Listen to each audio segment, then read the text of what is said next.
Hello, everyone. Welcome to the Calgary Heritage By-Election live stream, I guess. Uh, I honestly don't have much to say. This is likely going to be a conservative hold, so honestly, not an insane amount to say here starting off. So I can go a little bit over what we have on screen. So there is a screenshot, or pretty much just a live. Is the stream even working? Okay. Uh, okay, so sorry, technical problems. On screen, we have the results coming in on the bottom left. So basically, the giant white panel showing the list of candidates. On the top left, there's a map of the three ridings, pretty much the three ridings that Calgary Heritage encompasses provincially, since the provincial election happened just 2 months ago. And I also have the poll-by-poll data from the last federal election in Calgary Heritage. So obviously, a very expected to be safe conservative seat. I know that we have two candidates here. I want to go over the list of candidates. We have, from the main parties, the NDP, who have selected Gurmit Bachu. He was the candidate in 2021 for the neighboring riding of Calgary Mindapore, I believe it is, just to the right on the map on the right. Didn't particularly overperform or underperform. Nothing really spectacular about his candidacy from what I've seen. I had a bit of a spat with him on Twitter. The Green Party has selected Raven Moon Crocker, I believe an indigenous activist from the area. I'm not sure if she's actually from the riding, but people from the riding would have to certify that for me. But she was selected quite early. I believe I was watching some of the Green candidate selections, and she was one of the first Greens that was actually selected to be a candidate in this by-election out of all of the 5 that have taken place recently federally. There's the no affiliation candidate, Donovan Ekstrom. He's a former Rhino Party candidate, I believe, independent, now no affiliation. He is linked with the Longest Ballot Committee. I know he is here today as well. From the Christian Heritage Party, there is perennial candidate Larry Heather, who is also here in the chat. And he has run, I know that he has run federally, provincially, and municipally. Oh, we have some results already quite quickly. The Conservatives have a hefty lead of almost 67%, followed by the Liberals at 18%, the NDP at 12%, the Greens at 1%, Donovan at 6 votes, almost 1%. The Maverick Party, who have selected Dan Irving, I haven't seen a lot of information regarding his candidacy, but the Maverick Party is generally a Western Canada party. I don't know if they advocate for full independence or just some form of autonomy or more control over the West, like in Quebec. I'm not sure about the specifics of the party, but generally more focused on Western issues, stuff like that. And Larry Heather has confirmed he has run 27 times. Wow, that's a lot. 27-time candidate, federally, provincially, and I believe municipally as well. So I'm glad that he's joining us. I am glad that Donovan Ekstrom is joining us. And on the right of the screen, there is my last by-election projection in Calgary Heritage.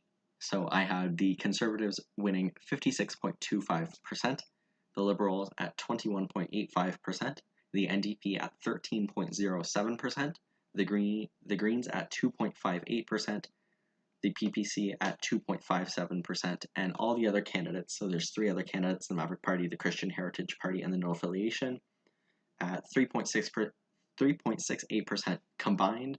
And then the arrows that you see, they're smaller text, so I'm not sure how well it'll be able to be seen, but it's a expected max and minimum of the vote share that is expected to that I have projected for each of the parties to get. It's not. This is a common misconception that people get, is that they're just the margin of error. The margin of error currently in my polling averages, I believe it's a little under 3%. It's not a polling margin of error type thing. It's more of a measure of where the party can shift. Like, for example, other party candidates, they have a much higher floor that they can fall back on, because obviously there's 3 of them. It can lead to some unpredictability when it comes to actually tracking other party candidates. I know the Christian Heritage Party did extremely well in the Oxford by-election, which beat expectations quite a lot. And we are getting more results in, but I'll wrap it up. But for example, the other party candidates combined are projected to get a little bit under 4%, with a max expected performance of under 7% and a little bit under 2%. So it's not directly the same for each of them. I know the PPC, I believe I also had a bit of a stronger floor for them to fall back on. But it seems like we have more polls reporting. We have 3 out of 192. I know there's a few. Oh, Larry has run 13 times federally. I know he's run as an independent before, and Christian Heritage Party candidate. I know that much, but I honestly don't know very much. Yeah, no real star candidates in Calgary Heritage, so weighting the candidacies was a little bit difficult. But there is the trends that have been happening in by-elections. So, for example, the NDP typically does not do as well in by-elections compared to the general election, which is why I have them dropping by a few points. In the last election, the Conservatives won Calgary Heritage, followed by the NDP, then the Liberals. But I have the Liberals and the NDP switching because of the typical by-election effect of the NDP not doing as well as one might expect. I know people have been doing the calculations and specific stuff like that, and I've heard statistics about how the NDP has dropped, I believe, an average of like 6.5% across all of the by-elections. So I obviously have them mirroring a little bit of that, and we have 3 out of 192 polls reporting just 1.5 polls. I don't have it on screen because it wasn't fitting with how the cropping was working, but voter turnout, 2,290 people have voted out of the 883,634 registered voters in Calgary Heritage. So that's a little under 3% of turnout, but that also does not consider the people that have not been counted yet or have not voted. So there's still time for turnout to come up, although turnout in by-elections is usually not very good. And I think it's pretty easy to say that this riding is going to be a Conservative hold. A very strong lead for the Conservatives. They have a history in by-elections here of doing quite strong. I believe in the last this riding is significant because it has been represented by Stephen Harper, who resigned, I believe, in 2017, who caused a by-election causing, I believe the NDP crashed in that by-election. I think they got like 3%. It was something absolutely horrific, but hopefully, I imagine the NDP is hopeful that they don't fall back as far in this by-election. which it seems like they are not. A little bit more polls reporting. I'm not going to update. I'll try not to update for a little while because I don't want to ramble. But yeah, a few polls are reporting. Certainly, Larry has pointed out, certainly much faster than the Alberta general election. And yeah, the Alberta election took like 2 hours before considerable amounts of polls were actually reporting because of the change that they made. They changed their voting to, I believe, some sort of technology. I don't know specifics, but some sort of way to count the ballots automatically. Like I'm from Ontario, so obviously I have perspective from Ontario, and I know that's how they do it in Ontario. I believe that's what the switch they made in Alberta. I believe they made that switch in Ontario in 2018, and it took a while for polls to begin reporting. So I know Elections Canada uses paper ballots still in the ancient. We're still trying to get federal politicians to support our electronic voting. I know in Preston, the Nova Scotia riding just east of Halifax and Dartmouth, they are using fully e-balloting, fully balloting in the Preston by-election. They shared a photo on their Twitter, and it was the photo of a computer connected to a almost like a ballot box, I guess, but not physical ballots. But I know federally they still use paper ballots. It's reliable, although, as you can see right now, polls have been closed for about 15 minutes, and they can be slow. But yeah.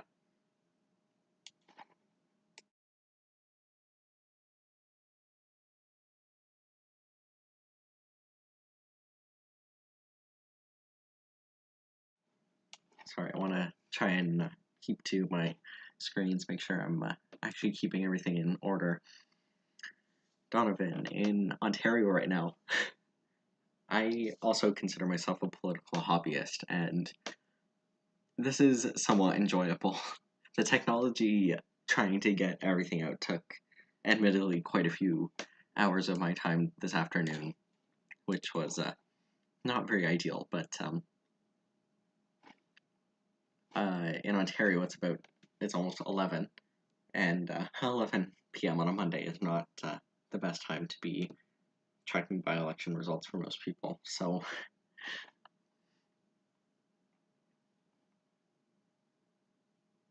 yes, in Alberta they used vote from anywhere, so you could vote from anywhere in your riding, and a lot of the software clogged up essentially. I don't know specifics, but people were getting extremely rowdy, and they had to make like apologies on Twitter. The Elections Alberta official account just tweeting out apologies. They were silent for a very concerningly long amount of time, and it was not very good. That was not a very good night. I was up until like 2 a.m. trying to look at results, and it took until like I think almost 3 a.m. before I was able to actually make an official call. And still, 4 out of 192 polls are reporting Conservatives still have a strong lead.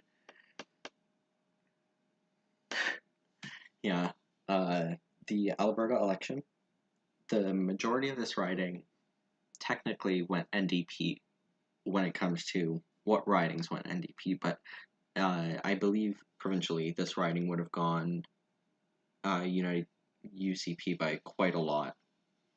So obviously a conservative stronghold. It has always been held by the Conservatives since its creation in, I believe, early 2000s, maybe. Someone has to fact check that for me. I'm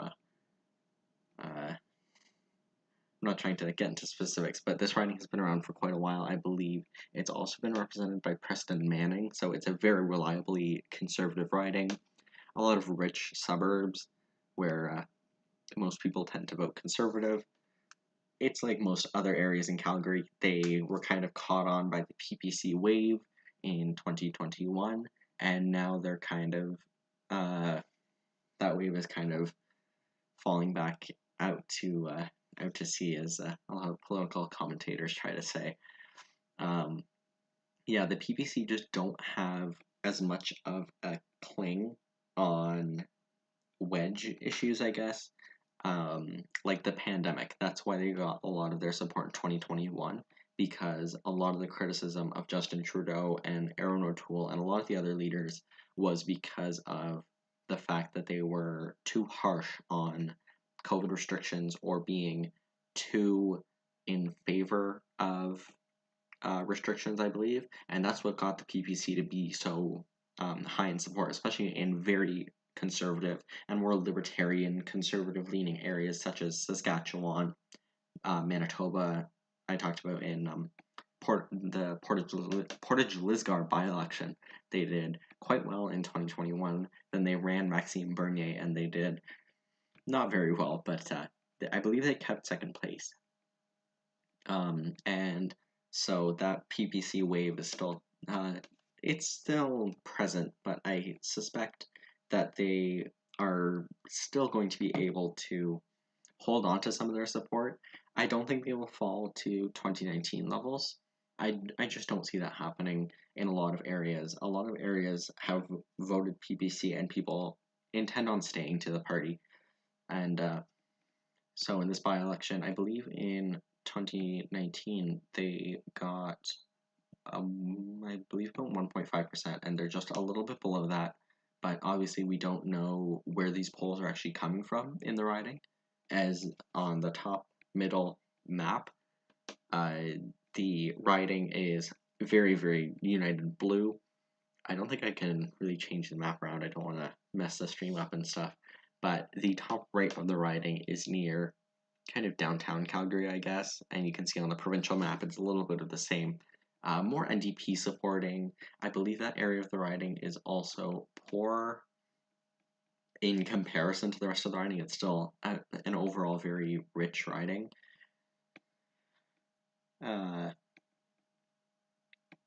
Advance vote.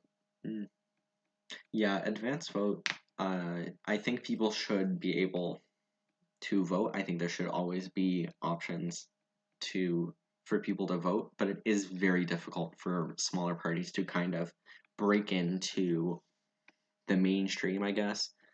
As you can see in this by-election, our three minor party candidates are all in the bottom three. So it's very difficult for smaller party candidates, and I don't want to be rude, but satirical party candidates like Donovan are obviously not doing as well as the major parties, the legacy parties, stuff like that. But this riding is solidly conservative. No one really expected it to not. I know Polling Canada, my secret super rival, has already immediately called it after the polls closed, and so yeah, there's no real reason to like actually call it. I know in the Alberta election, I called a lot of ridings pretty much immediately because of the fact that they were so unbelievably safe, like UCP plus 40%, like uh, dramatic results and stuff like that. It's like obviously easy to project, but this riding doesn't really need to be specifically called. Them's fighting words from Alberta, and I'm rooting for a fight. I think as an Ontarian, I should try and back out of this before start calling about Alberta not being fairly represented in government with your three new House of Commons seats. Redistribution. I'm going to talk about redistribution. Redistribution has finally concluded months, maybe years. I don't know, it's been a long time, but the commissions have released their proposals after they got their seat counts, which was somewhat delayed by Quebec. Obviously, I'm covering an Alberta by-election, so I assume I have to kind of be rude to Quebec to for this to be validated. But Quebec kind of held up the redistribution process a little bit because in the initial allocation of seats, all the provinces were going to stay the amount of seats. Quebec was going to lose a seat. BC and Ontario was going to gain a seat, and Alberta was going to gain 3 seats. Alberta has seen one of the largest population gains of Canada's history. It's been quite insane. Um, Especially like the Edmonton area, especially has grown a lot, and so I think their 3 seats were deserved. But looking from an exclusively math standpoint, Alberta is slightly overrepresented in, I believe, pretty much evenly represented, but Ontario is underrepresented in our House of Commons. And but back to redistribution, I need to stop getting off track. But in redistribution, Quebec kind of held up a lot of the process because they were obviously, as I said before, they were expected to lose a seat, and so they amended a lot of the laws. I think it was only one major law, but it was a lot of the stuff to change, and so they changed a lot of the law. I believe it was a block motion or like liberal motion sponsored by the bloc that was intended to keep Quebec's seat count at 78, and so bye Donovan. Well, I hope you stay in 6th or whatever. All right. Yeah, Quebec held up a little bit of the process, but we now have all of the maps, and Calgary Heritage actually surprisingly stayed quite similar to what is the current riding, which I have on the top middle map. I know we have more people joining us, and sorry, I'm getting rambly. I'll go over what we have on the screen right now. On the bottom, kind of left middle, the giant white screen with the pink band, that is the official results that are coming in from Elections Canada. On the bottom, we can see that there are only 5 out of 192 polls reporting. The Conservatives have quite a strong lead over the Liberals, followed by the NDP, Greens, PPC, No Affiliation, CHP, and Maverick Party. On the top left, there are, from Election Atlas, we have the results of the recent provincial election in the kind of area of Calgary Heritage. It spans 3 ridings, and so obviously a politically heavy area. 2 of the 3 ridings that this riding encompasses went NDP provincially.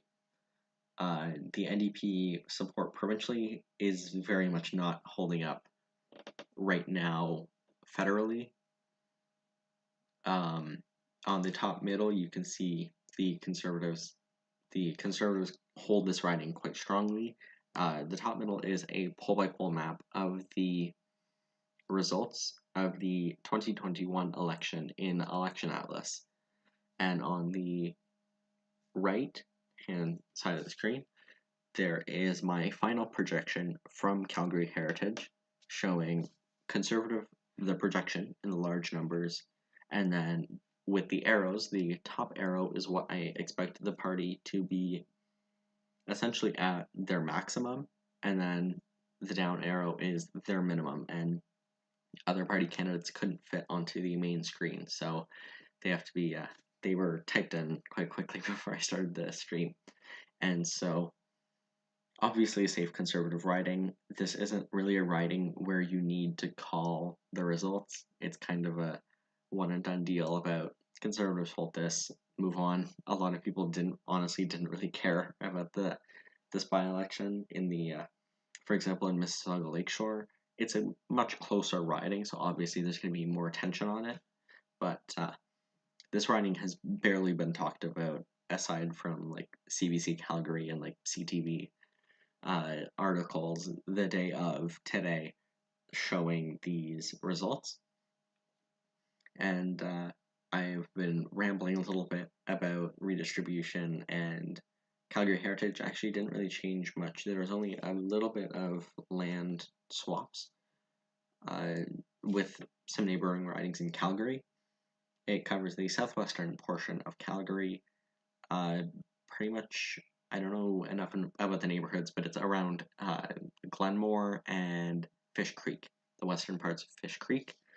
Other than that, it's a very suburban riding. I think I can go into and show you. I can zoom in and you can see how the polling stations essentially just cover the different.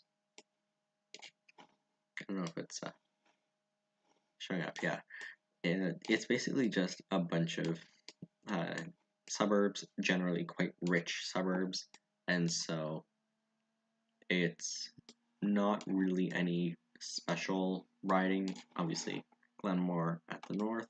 There's this little NDP pocket in the very northeastern corner of the riding. You can see barely went NDP. Otherwise, a generally conservative riding. I'll keep it zoomed in a bit more, but overall you can see the results here. Bob Benson, 58%, 58% in the last election, followed by the NDP at 17%, followed by the Liberals at 17%, a little bit less. The PPC did well here, I admit. The PPC did well, although this riding is actually to the left of the province, despite it being overwhelmingly conservative. But this riding is much less PPC than the provincial average, and followed by the Greens at a little bit under 1.5%, the Maverick Party at about 1.5%, and the Rhino Party at about 0.5%. And I'll keep it here. It's more zoomed in. Hopefully that can show a little bit better. Yeah, there is a lot of communities in Calgary Heritage. I don't know enough. I admittedly don't know enough about the local neighborhoods of Calgary Heritage. I know we have one candidate still here with us, Larry Heather, representing the Christian Heritage Party, who has overtaken Donovan by 3 votes.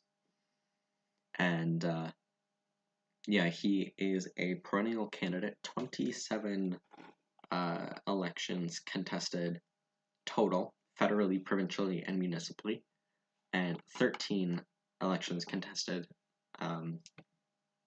federally. So we're very glad to have you. Always nice to have different people here. I don't think anyone else has really joined. A few people, but yeah, there's nothing. I don't want to be rude to the people of Calgary Heritage, but there's really not much special about this by-election. A conservative hold. That's why I felt the need to not call this. We're half an hour in. Conservatives lead by a lot. They have almost 70% over the Liberals' 15%. So obviously a conservative hold, although provincially it was a little bit of a different story. Provincially, oh, this is going to be so janky. Provincially, the southern part of the riding, you can see the riding of Calgary Lougheed went United Conservative with 56%. And then these two ridings, Calgary Glenmore and Calgary Acadia. Acadia is just slightly in Calgary Heritage. Very slightly went NDP. I believe there are recounts in both of these ridings, and I'll hover over them and keep them there for a little bit, but to show that these ridings were very close, but this is admittedly a very conservative area, and understanding that should not be something that happens. You should do a Q&A while we wait for results. If you have questions, I'll be happy to answer them. Yeah, we are. I'll wait for that. We are 30 minutes into polls closing. We have almost 10 out of 192 polls reporting, only about 5%. When it comes to voter turnout, which is not on the screen, but I have it on a separate window because it wasn't cropping very well. The voter turnout currently is a little bit over 3,000 voters out of almost 85,000 registered voters, which makes turnout a little bit over 3.5%.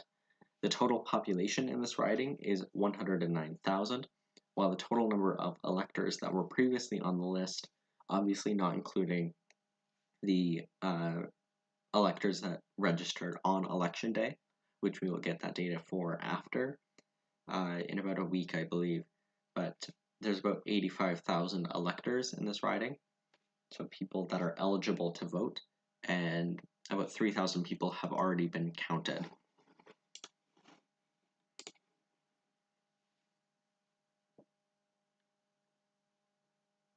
Oh, we have Raven Moon Crocker here as well. Oh, that's so very nice. One of the major party candidates. That's very cool. I know Eric Grenier, who is usually the one who does by-election live streams, was not able to. I believe he's on vacation or something. I don't know specifics, but he is not doing a live stream today. I thought I should fill in, I guess. I'm much less interesting, I admit.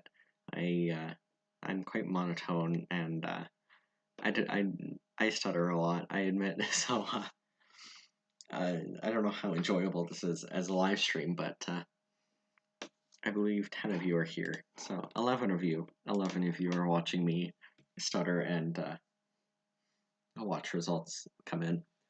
10 polls reporting out of 192. Just over, we've now reached the 5% mark, and obviously 30 minutes in, we aren't expecting results to be in. We aren't expecting massive amounts of results, but I'm surprised it's taking this long, because usually we have a little bit more by now, I believe, like about 10% reporting at least. So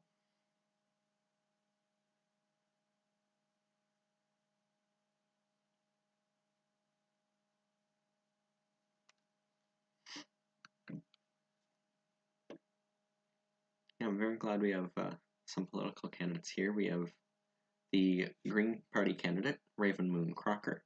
We have Larry Heather, perennial Christian Heritage Party candidate, and we previously had Donovan Ekstrom, the no affiliation candidate, but has previously ran under the ballot,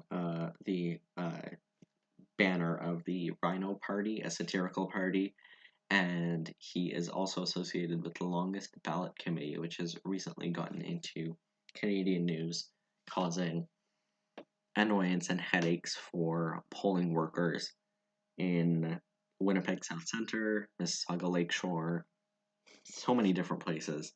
And the Longest Ballot Committee did not target this riding, so we only have 7 candidates. So in Winnipeg South Centre we had 48, I believe, including the main parties, and in Mississauga Lakeshore we had 42 total, I believe. So I'm surprised they didn't. Although this by-election was called like pretty much as results were closing in the other 4, so I know it's not a lot of time to actually get results in, get all your financing and your signatures, stuff like that. But there are still a few candidates. I'm glad we have some smaller party candidates. It's always good that we have multi-party representation. Although I admit it's quite of a wipeout by the Conservatives at almost 70% in this by-election. The Liberals are following at 14%. The NDP is at 12%. The PPC is 4th at 1.5%, 1.6%. The Greens are following at 1.4%, and the smaller party candidates at 1.3% combined. Obviously, we can't really overanalyze the results so far. We have 5.73% of polls reporting, and turnout is, it's not included on the screen, but voter turnout is 4%. Not very good for a by-election, but we can pray that it gets better as the night progresses. The last 2 weeks for me personally have been quite busy, so I don't intend on waiting for all the polls to be reporting, or like 90% of them to be reporting, unless they come in quite quickly. But I don't plan on.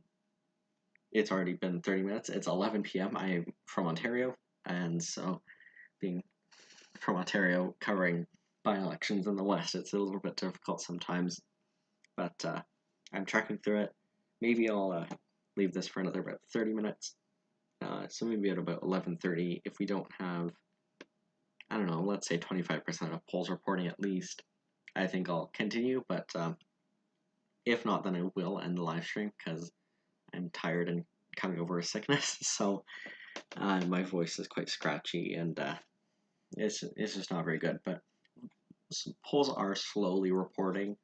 Elections Canada has a lot of polling stations, almost 200 in this riding. So obviously it's going to be difficult to count them all. But based on previous election results, in the 5 by-elections that we've had so far federally since the last election, Mississauga Lakeshore, NTG Westmount, Oxford, Winnipeg South Centre, and Portage Lisgar, the results have come in quicker than this. I will say that, but I will continue waiting for at least another 30 minutes. If you have, midnight in the Atlantic by now, an hour and a half after, it's not very good in the Atlantic. If you have any questions, drop them in the chat box. I have kind of a live showing, but I know there is a little bit of delay. But if you do have questions, I would like to keep, a question box kind of rolling. It would be very nice.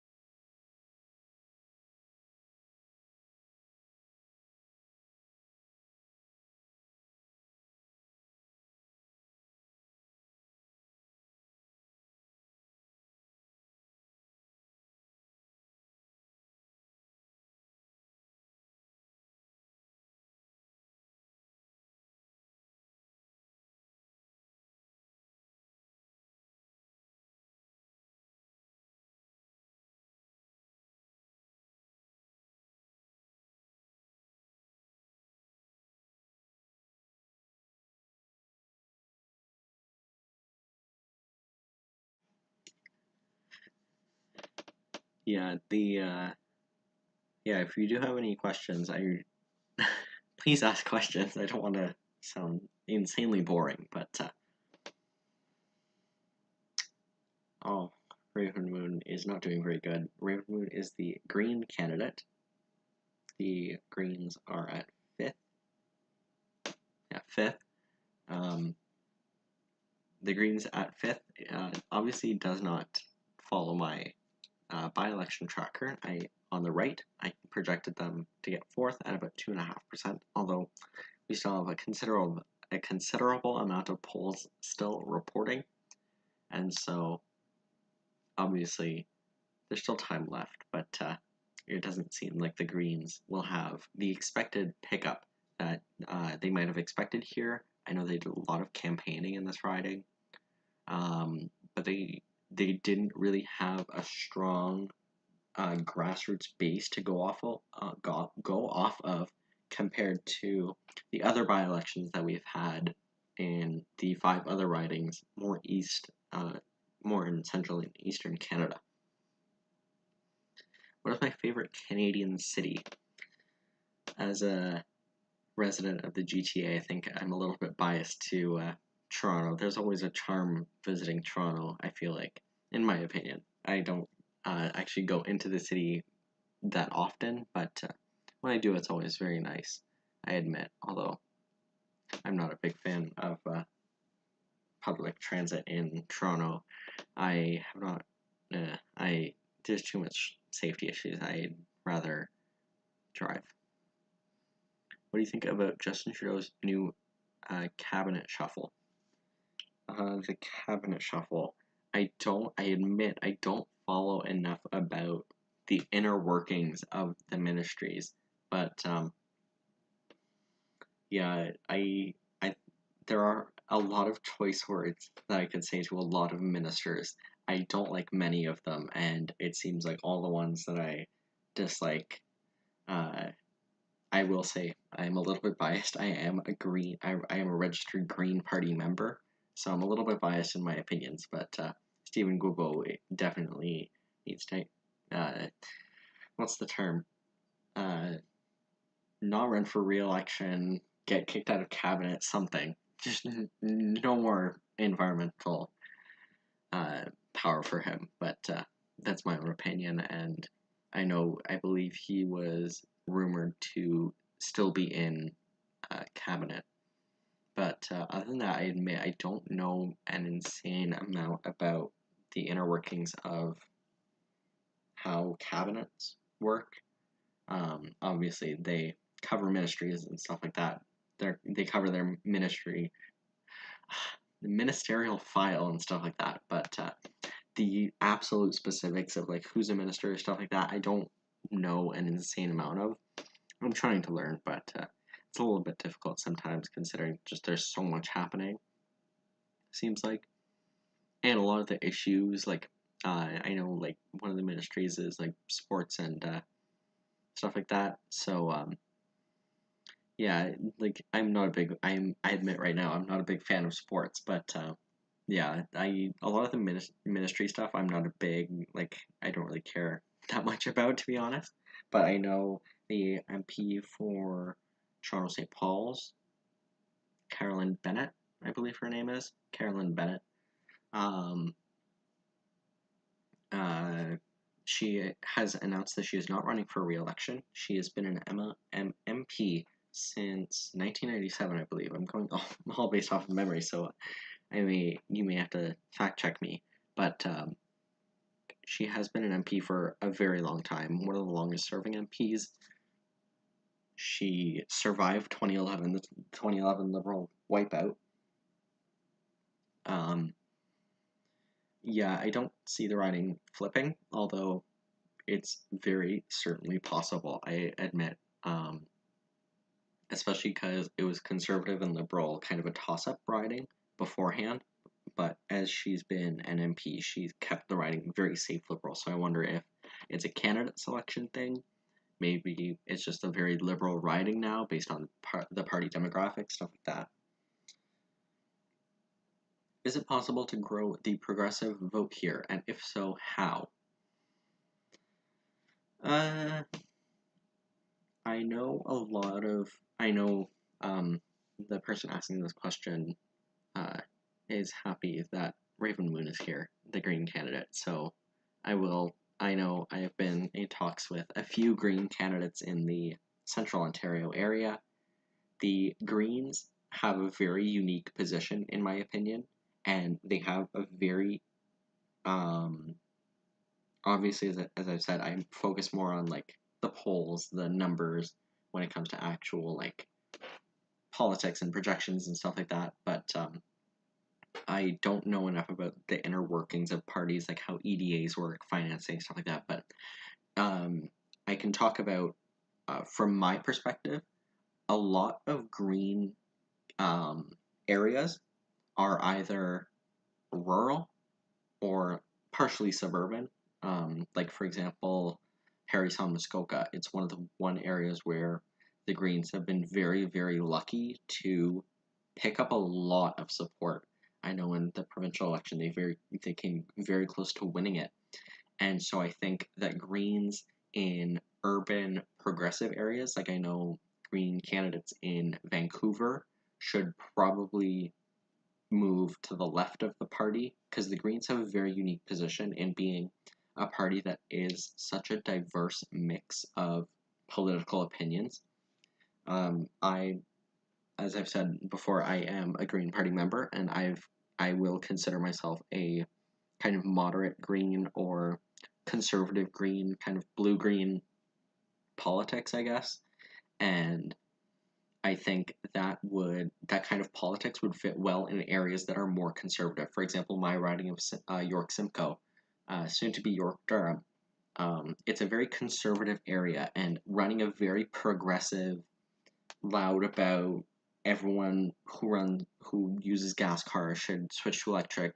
Very like hard left opinions that are not going to be popular with rural and more conservative voters. I think they should pick more moderate candidates. So, for example, Calgary Heritage, it's a very rich area. So, getting a candidate that is kind of like them, has name recognition among, I don't know, maybe housing groups, maybe neighborhood groups. Having candidates that are more down to earth with the area. I know Greens do a very good job and try very hard to pick local candidates, and that's one thing that I admire so much about the party. And I think that the Greens have a very unique position. As I've said, they have a perfect blend of, well, clearly not perfect considering the 2021 election, but they have a good blend of progressive policies and progressive members and more moderate policies and more moderate members. It's a very diverse blend in the party. And really using that to your advantage is going to be really important. And getting candidates from the area, I believe Raven Moon Crocker is from this riding, but I'm not completely sure. But having candidate, I know in, I believe Mississauga Lakeshore, the Green candidate was a, I want to say like a neighborhood like leader, I guess, like taxpayers association or something like that. And it worked quite well for them because they had a candidate that was well known in the riding, at least in one community, having a candidate that really mirrors the kind of vibe of the riding. Obviously, running a hard left candidate in Parry Sound Muskoka is not going to do very good because the people of Parry Sound Muskoka are sorry, aren't really ready to embrace that kind of politics. Whereas in downtown Toronto, in Davenport or Parkdale High Park, Spadina, Fort York, ridings like that, where overwhelmingly progressive areas, where issues like housing or climate are real serious issues in those areas, it could be more advantageous to run more progressive candidates. I know I rambled on for quite a long time, but essentially pick candidates that are local to the area, pick candidates that have a feeling of where residents are, pick candidates that mirror the politics. I think that's one way you can kind of step up the Green vote share, because I know even like a decade ago, if you looked at Kitchener Center and someone told you it was going to be a green, if you told someone in 2011 that Kitchener Center was going to be a green flip in 2021, I think they'd probably laugh in your face. But having candidates that can, even setting the groundwork, I know in 2018 and 2015, they did quite well compared to the area and the province and the country. And so picking candidates that can even have a base of support, like Parry Sound Muskoka, very conservative riding previously, but recently has shifted very green supporting. And so if you have candidates that can, I don't know, get people more open to voting green. I know a lot of green candidates in York Simcoe recently have, or Liberal and NDP candidates provincially and federally in York Simcoe have not done very good jobs at kind of explaining why voters should vote for them or why they should earn their vote. For example, our last federal candidate was a nomination contestant in Brampton Centre that really did not resonate with many voters because obviously York Simcoe, and a majority suburban rural riding, isn't going to resonate with voters in Brampton. For example, our provincial candidate for the NDP in 2022, he was a student in Toronto. I don't know what connection he had to York Simcoe, but he did not campaign and the party did terribly. So having candidates that are willing to put in the work and really value their, I don't know, their position, because as I said before, telling someone in 2011 that Kitchener Center was going to be a green flip in a decade, obviously not very believable, but they had the candidate that was willing to, I don't know, put in the effort to get them even to 5% and then to, I don't know, 20%. And then obviously you can't replicate candidate, I don't know, I guess, controversies and crashing in every single riding. But green flips have always really been in lucky positions. And so, for example, Raj Sinai, the Liberal MP in Kitchener Centre, he crashed, and a lot of Liberals were kind of not very willing to openly support the party. And so, if you have, for example, in 2018, the Greens got, I believe, about 25% or 20% in Kitchener Centre. And so, having Liberals that know that Greens are an option in, for example, Kitchener Centre, if Liberals who don't want to vote for the candidate that they selected, they need to know that there is another option and that Greens are, I don't know, an available spot for them. That was a very long ramble, but if you have more questions, please leave them.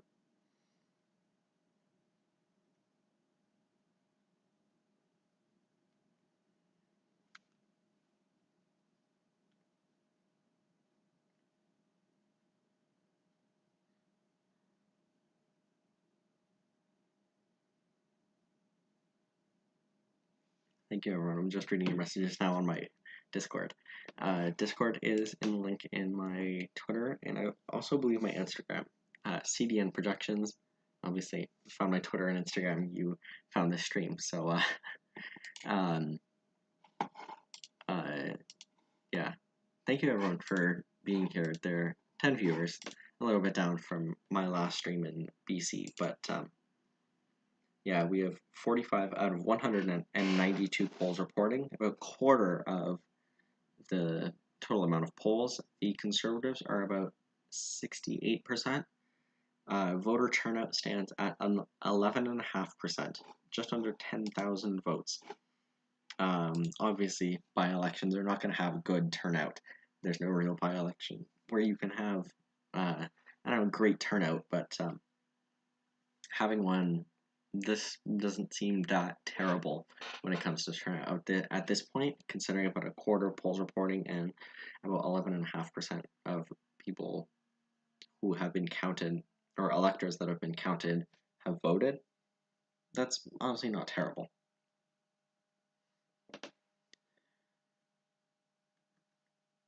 How many MPs are left from the Jean Chrétien days now? I honestly have no clue. I admit, as someone who's kind of a newcomer to politics, CDN Projections actually started with the 2021 federal election. When Justin Trudeau called the election, that's when I kind of started my pages, started posting stuff like this, and it's been like that since. And so we're actually having our 2-year anniversary soon. So I don't know enough about historical politicians. If I am going through data, like sometimes I'm going through weird, very specific weird information. Like I did a map from the 1920 election in, I want to say York North, what was it called?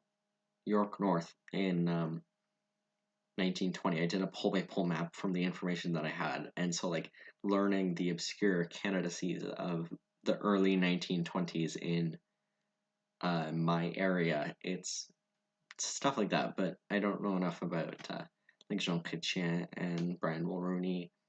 I should probably know more, but I'm not a big fan on reading books, and I know a lot of information is through books, and that's a big hang up for me.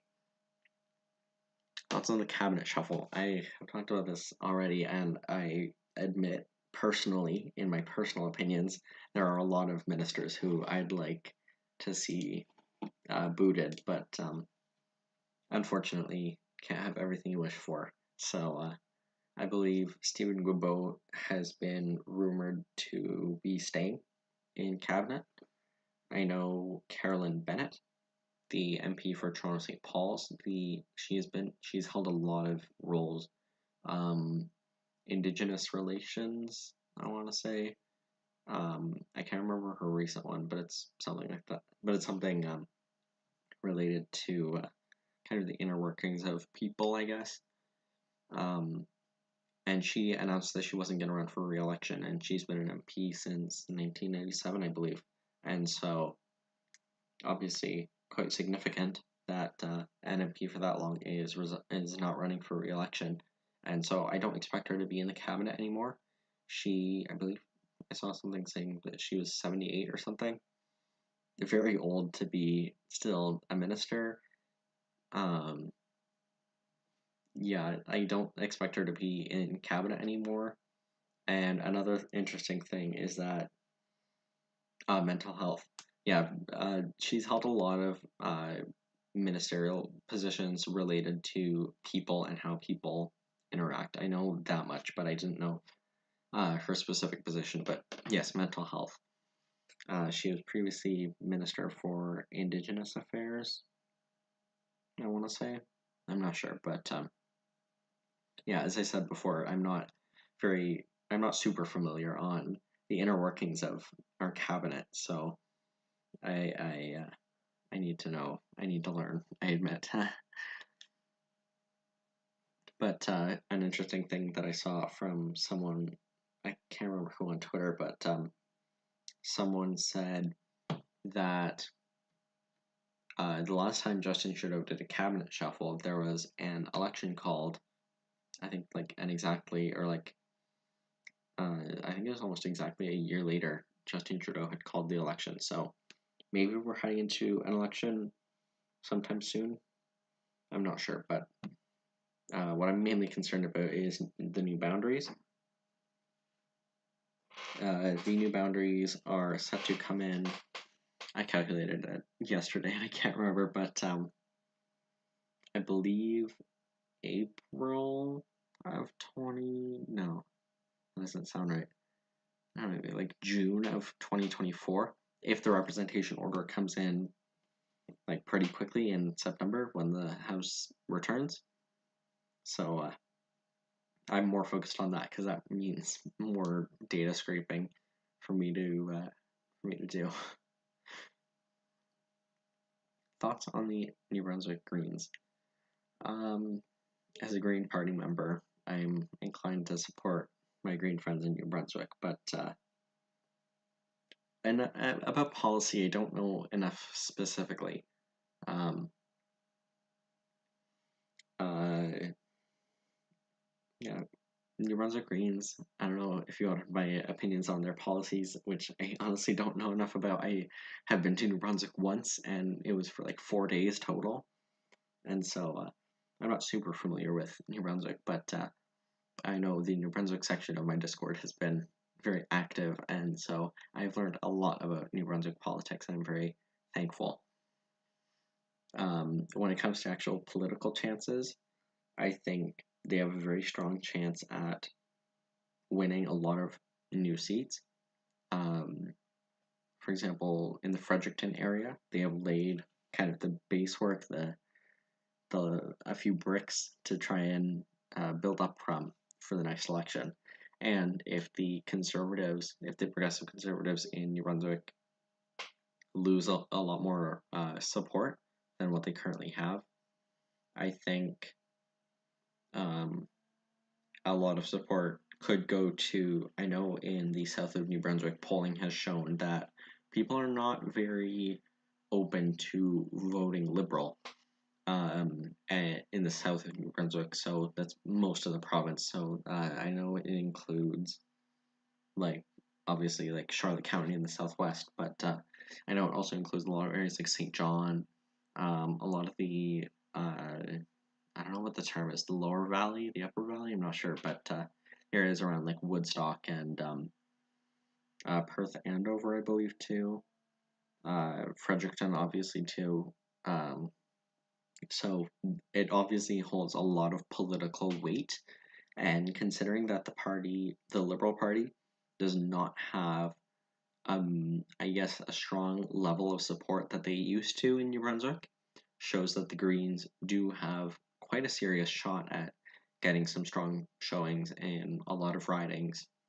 I think it is I don't know specifically about every single riding, but there's a very strong chance that the Greens get second or first in like I don't know, I want to say like half to two-thirds of at least of southern New Brunswick ridings because people don't seem to be very inclined to support the Liberals right now, especially federally. It's kind of transposing provincially as well. Um, yeah, I don't have a lot to say, but yeah, if you have more questions, keep them coming.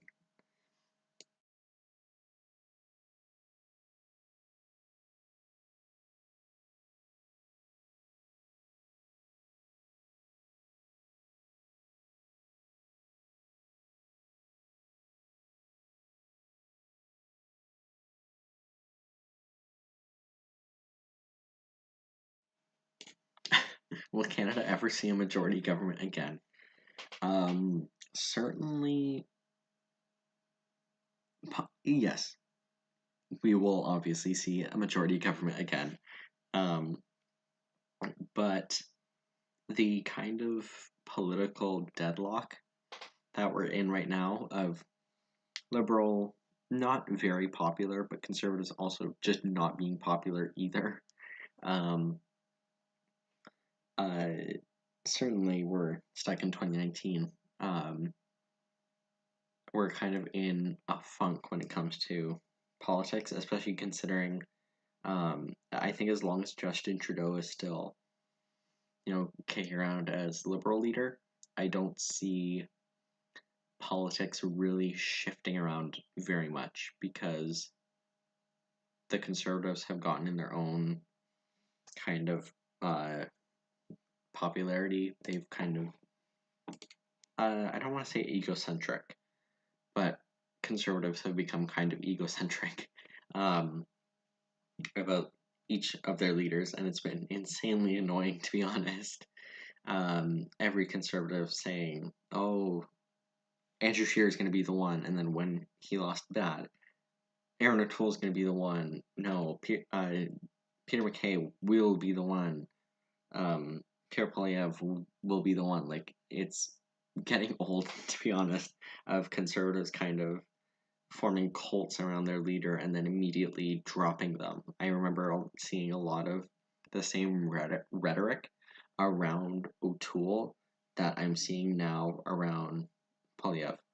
And so I think the conservatives are obviously in a stronger position because people who are liberals are starting to really seriously consider voting for another party. People are getting kind of sick of Trudeau. He's kind of, I say this a lot, he's kind of reached his expiration date as a uh, prime minister, I guess, in Canadian politics. Also, he hasn't really been I remember also seeing this on Twitter. He hasn't really been a national hero. He led us through the pandemic and obviously important, but I believe if you look at a list of like every single other prime minister, you can, by length of office, you can see prime ministers who have done something like spectacular specifically in their time in government. And I think, other than the COVID-19 pandemic, I don't think the Liberals have a lot to kind of go off of. And so I think the Liberals could sink quite a bit after the next election. I think it's very possible that anything's possible in politics, especially considering the next election is still 2 years away. Justin Trudeau's been prime minister for about 8 years now, I believe. He's getting to 8 years, and so as I said before, I think as long as Trudeau is still our prime minister, I don't think a lot is changing in Canadian politics, and it'll be interesting to see the results of the next election, because I doubt polling has shifted.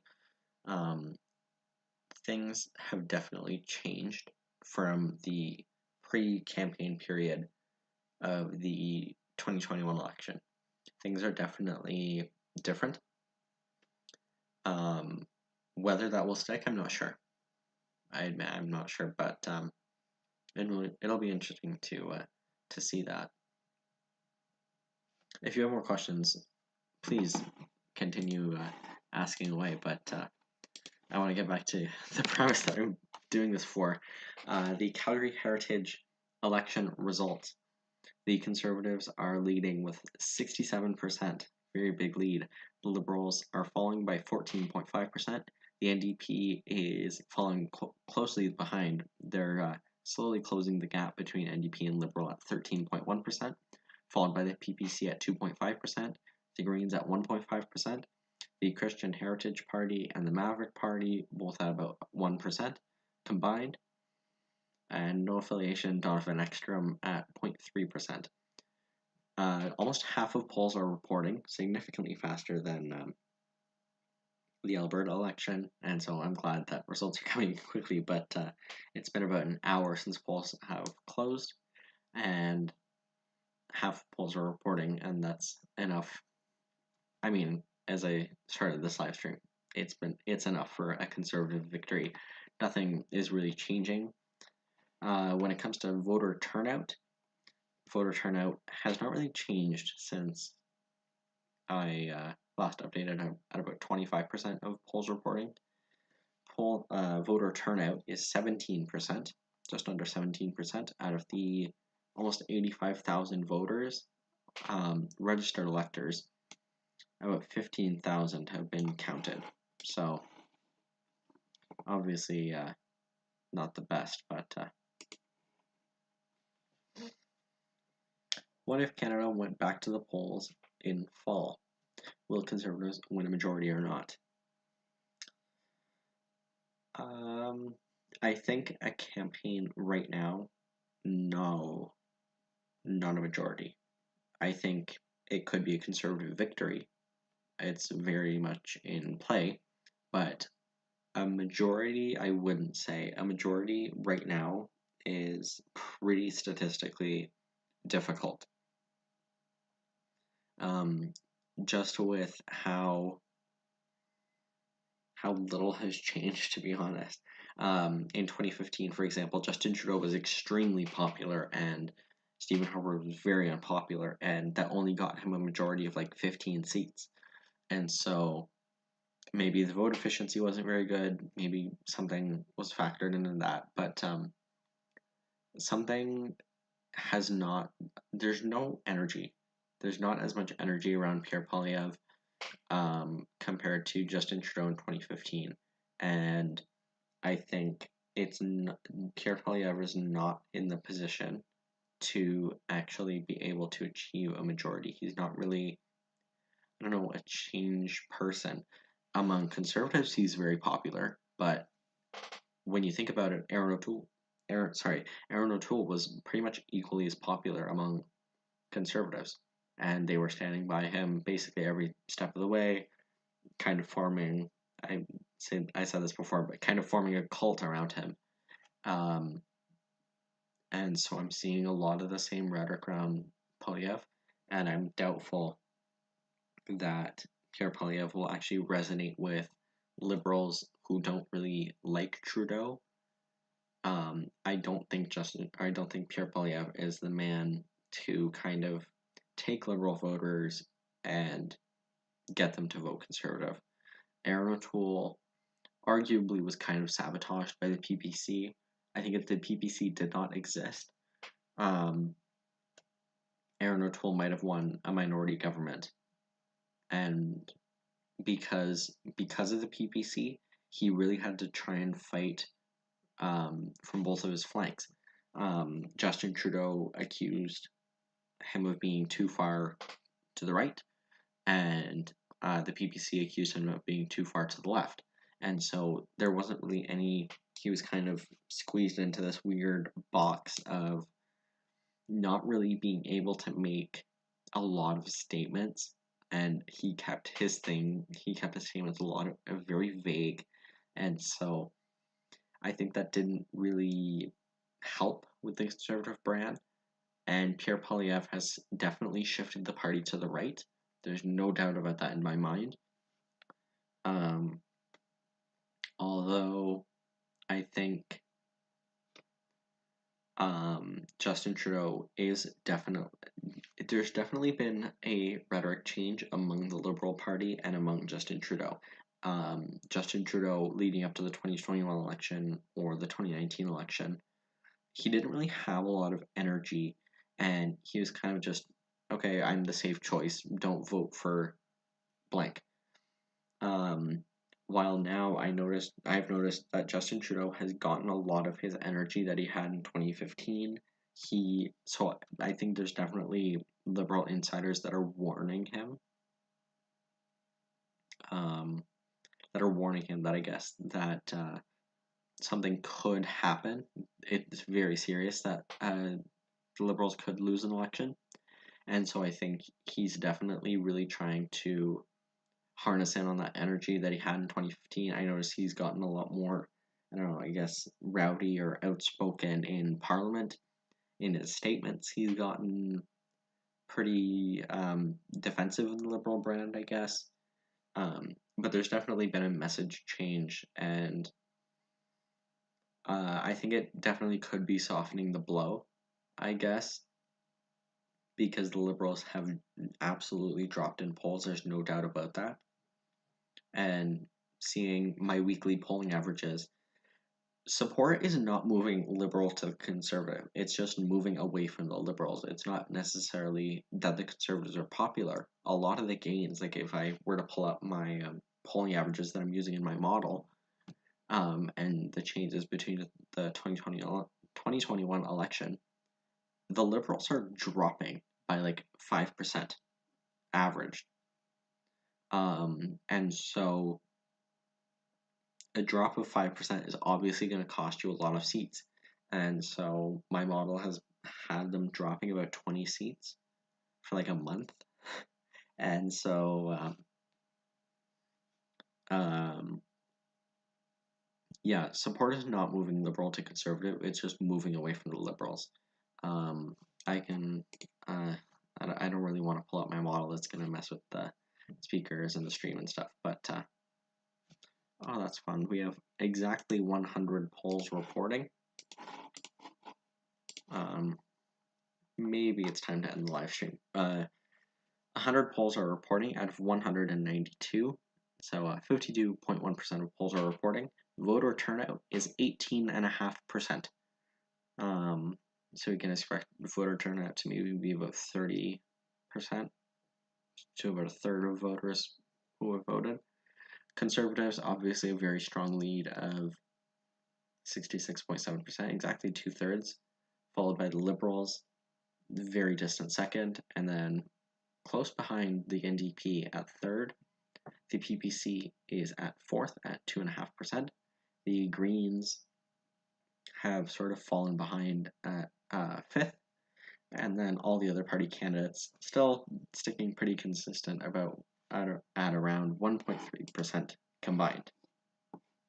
And it's been almost an hour and a half, and if you have any more urgent questions, I will answer them, but if not, then I think I will end this live stream because it's almost midnight in Ontario, and that's not nice going into Tuesday.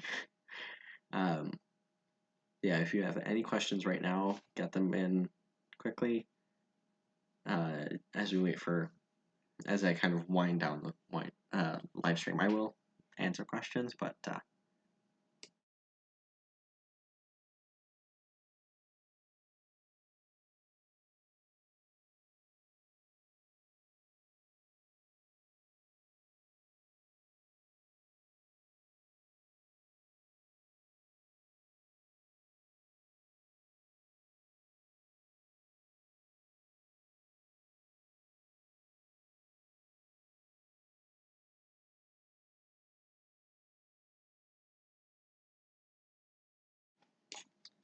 all right, I don't see any questions. I will wait for a little bit longer, but the Conservatives are definitely dropping. They had a high as soon as polls started reporting. So I imagine they were from the south of the riding, which are very conservative areas and very reliably conservative areas. And how many seats you'll give to the Conservatives if there was one in the fall, if there's an election in the fall? Based on the current averages, also considering the fact that the new boundaries would not be in effect, so my numbers my numbers are a little bit scattered because last week I tried to rush to get all my numbers in for my projection, and things had to kind of shift around quite a lot, which caused some confusion because it led to quite a big conservative lead. In the case of a fall election, I don't see much happening. I imagine the Liberals will all obviously drop support. If I had to guess a number, my guessing is not very good, I admit. If I had to guess a number, maybe 130 to 150 seats, somewhere around that ballpark. Probably on the lower end of that. I don't see them losing seats or losing a net. I don't see them doing a net loss of seats. This is something that I don't think is plausible. Um, Despite the PPC's strong presence in 2021, it actually did not cost them the election.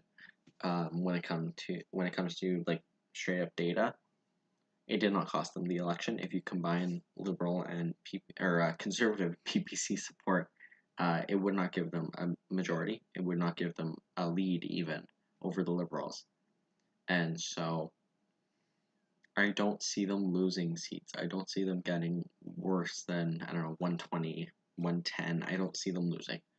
I think Kermit apology post incoming. I'm not apologizing for being right. Yeah, for those who don't know, there's just a few people left, and I imagine it's my biggest fans. All of you are my biggest fans. The 8 people that are still here. Yeah, if Gurmit Bachu gets second place, I wouldn't be too angry because it would be in my margin of error. I admit, but the Liberals are starting to kind of teeter to the end of that, and so I hope I'm right. I obviously hope I'm right, but I don't know, maybe, but I'm not apologizing. How long will Pierre Poilievre's government last? I think in the case of a fall election, where if Trudeau called an election right now, or like in a month for a fall election, and the Conservatives got, I don't know, let's say 150 seats, I don't see the Liberals sinking very much. I imagine the NDP and Bloc will stay also quite consistent. Greens, obviously, I imagine will go up. I don't think it would last very long. I think he will definitely try to form a government, but if he can't, I think the Liberals and NDP will definitely try to make some sort of agreement like they have currently. If that doesn't work out, I see him standing not very long, to be honest. I don't see him standing as Prime Minister for very long, and we could get, I think we could get another election. I know there was a series of elections in like the 1900s or something, of a bunch of elections that happened in a short period of time, and people have been I don't know. I don't want to be rude, but conspiring that that's going to happen again with a bunch of elections, 1 year lasting terms, stuff like that. Um, I don't think Pierre Polyev would last a government very long. If he was prime minister in that scenario that I explained. When do you think the election will be? I don't think Justin Trudeau or Jagmeet Singh really want an election right now. I don't think Pierre Polyev deeply wants an election right now. I don't think Yves-François Blanchet really wants an election right now. And obviously the Greens. I think they could be fine because Greens are the only party that is consistently up from 2021. And so I don't think they would really care if there was an election. PPC, I don't see them holding a lot of their 2021 support, but I also don't see them falling back to 2019. I think they could be, I don't know, somewhere in the middle. It depending on the riding, but when do you think the next election will be? Do you think the redistribution will cause Trudeau to call early? I don't see it being worth it because if the redistribution passes pretty much immediately as soon as the House returns in September, I believe the earliest is 7 months from then, which is like June or something, April, May, June, July, something like that.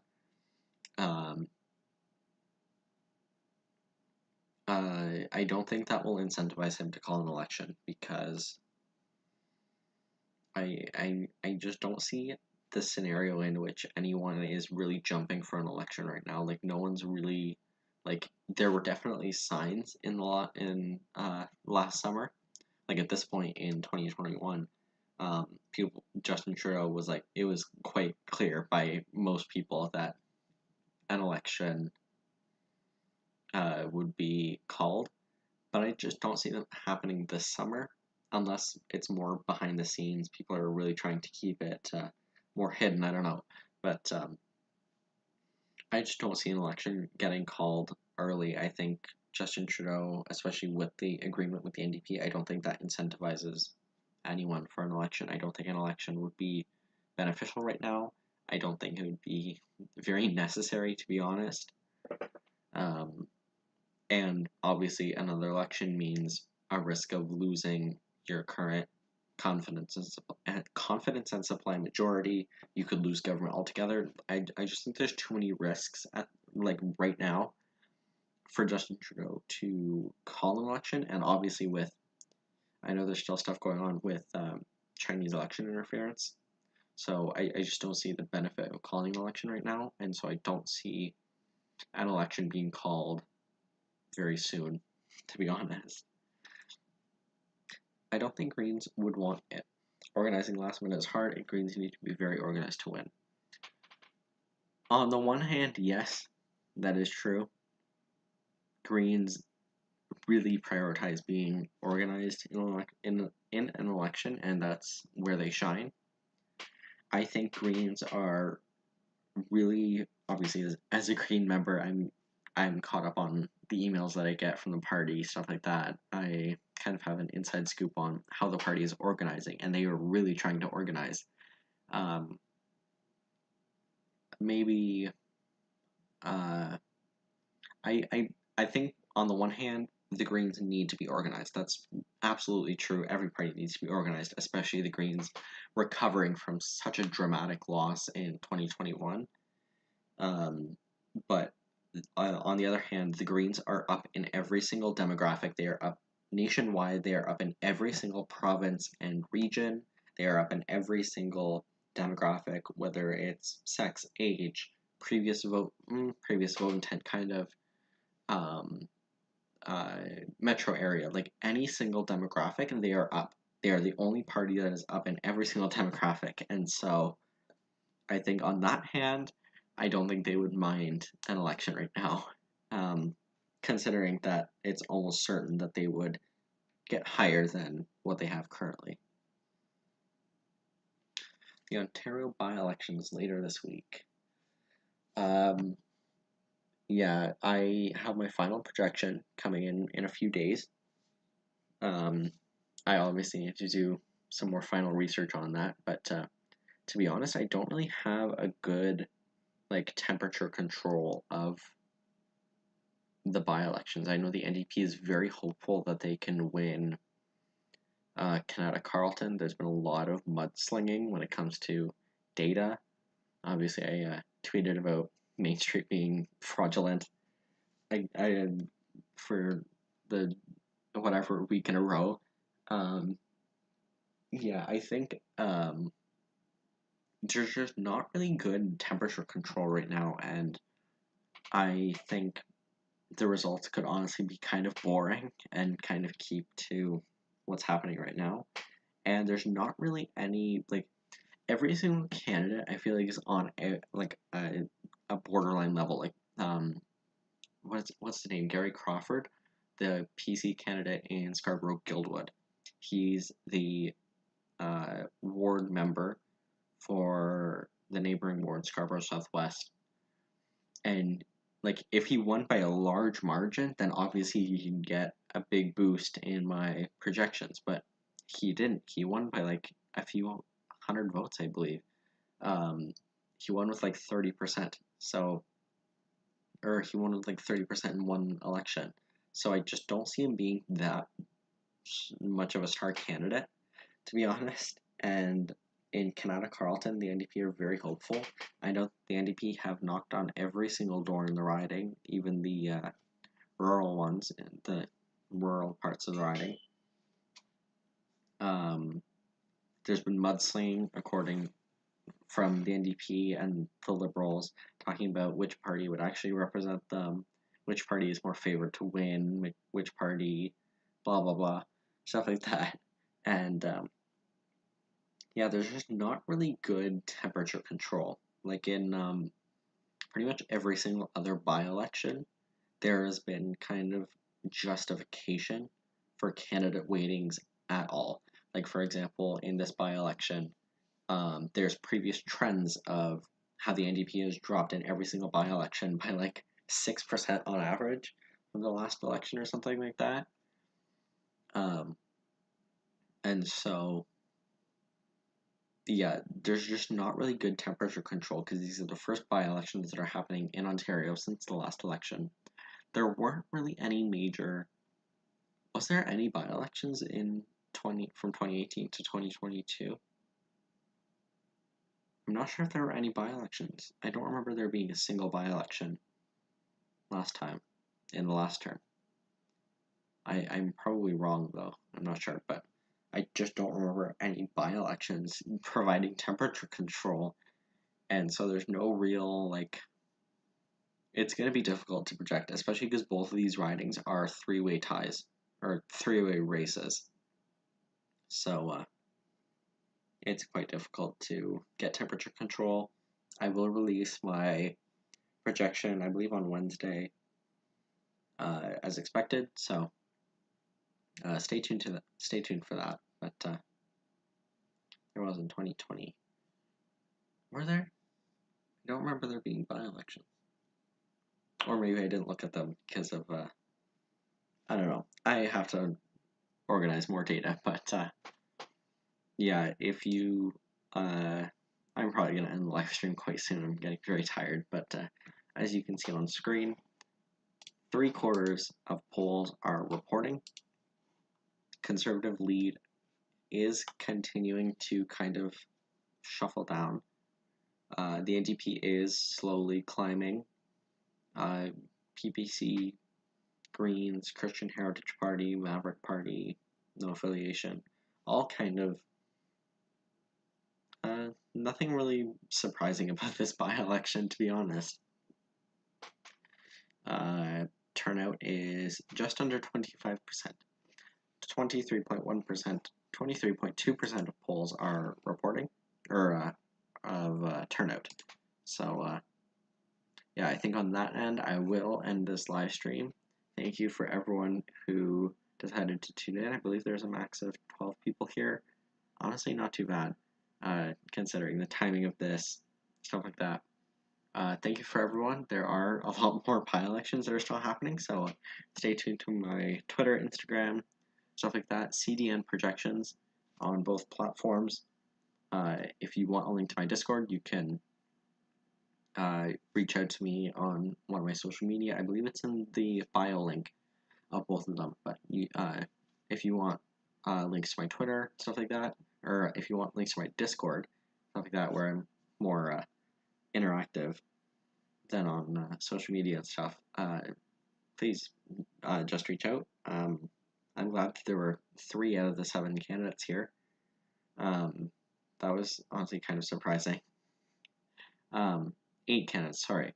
Out of the 8 candidates here, there was 3, and thank you for joining us. This was a very nice live stream. I'm trying to get more into live streaming. Obviously, I'm just doing the microphone on my laptop built in, so audio quality is obviously not going to be very good. I know the design is not very good, but thank you everyone for joining, and thank you for tuning in, I guess. The next by-elections, Ontario, I do plan on making a live stream, although I can't confirm. Preston, probably the Saskatchewan by-elections are going to be quite interesting, and eventually Kitchener Centre provincially. That's also going to be quite interesting. So we have a series of interesting by-elections that I do plan on doing live streams for. I would like to do live streams for, but it's not always possible. It's always quite difficult. This took about 3 hours to set everything up, and I admit I wasn't rushing for to get this done, but it did take quite a while to get all these information in. But thank you everyone for joining, and goodbye.